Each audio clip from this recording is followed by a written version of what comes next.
Awesome. Thank you all for joining us. We've had the opportunity to be able to visit with Chemaine here a little bit about a mare. This is a 10-year-old Hanoverian mare, and she has a lot of go. But at the same time, this mare's got some. When you watch her football in her animation, she's got beautiful stride, beautiful football, and I'm going to talk a little bit about dressage. I'm going to talk a little bit about English that a lot of people don't realize. Riding came originally from, and dressage came originally from getting a horse prepared for war. All of these exercises that she is doing right now, lifting the horse's shoulders up, lifting the horse's back up, getting this horse prepared for war. Because when they went to war, they had to have control, they had to have extension, they had to have all these maneuvers to be able to fight with a sword, and to be able to go through a battlefield with precision, to be able to stop, turn, go sideways. All of these things had to happen for that rider to be able to save their life and to be able to fight with courage on the battlefield. You can see how she has an extension right now. This is, what's this beautiful extended trot? Isn't that, give her a hand there, isn't that beautiful? And this mare is so animated and has a lot of expression. That expression is very, very hard to be able to train. A lot of that, the expression is natural. It's kind of like a cow horse. And they either have cow or they don't. And this mare is exceptionally bred. She's got a lot of animation in what she's doing. Look at that. A half pass, isn't that beautiful? Now, when she's riding this mare, she's doing exactly the same things that we would be doing if we're riding Western. I believe that every English rider needs to ride Western, and every Western rider needs to ride English, to be able to feel the difference and coordinate the combination of the two. Let me tell you about Western riding. Western riding has only been around for a couple of hundred years. The American cowboy has only been around for a couple of hundred years. This has been around for thousands. I hate to tell, I love my cowboy hat, I love everything about it, but we learned from these guys.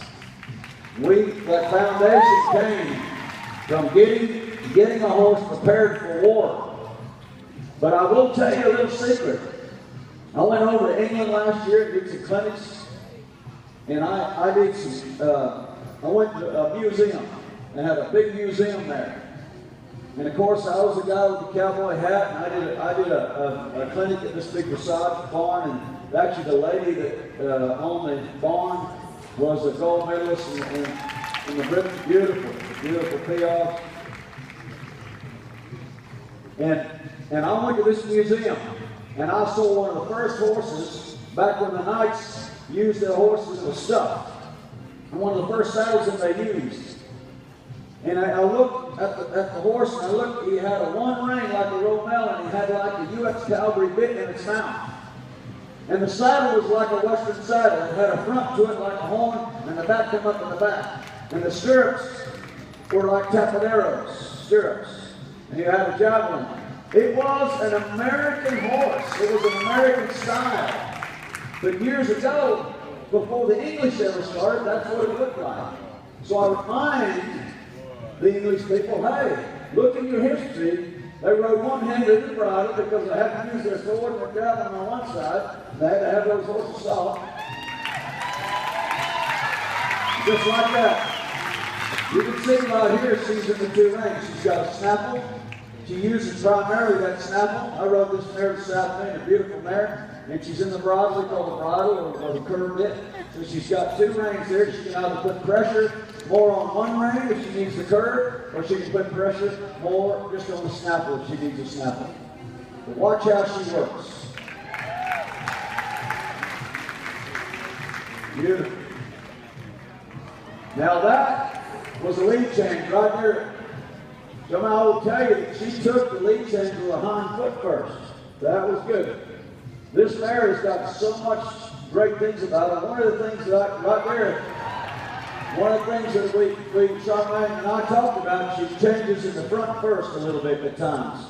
Just there she changed in the front, but earlier she changed in the hind. So a horse needs to change in the hind first. So if you watch this horse, as she's going along here, you watch the extension from the back. Whenever she does a lead change, you always look at the two hind feet, because that's exactly what needs to change first.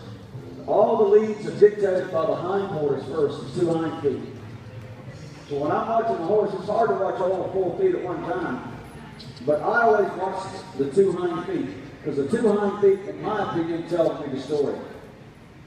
Well, that's beautiful, y'all. Beautiful. This is what this horse does. What I know about Dressage is, I will tell you, she would get maximum points for extension of a trot. That's what that mare does exceptionally.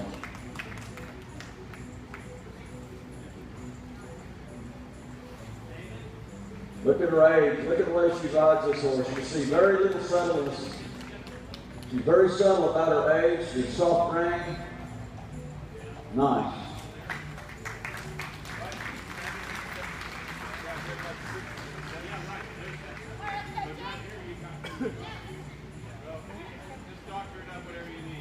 Woo!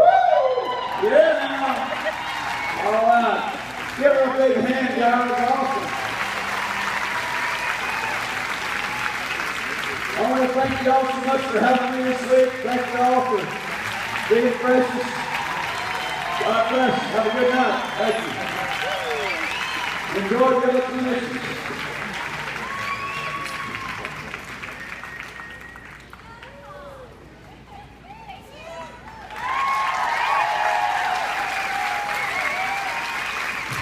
Ladies and gentlemen, Mr. Chris Cox and Chemaine Hurtado. Thank you very much.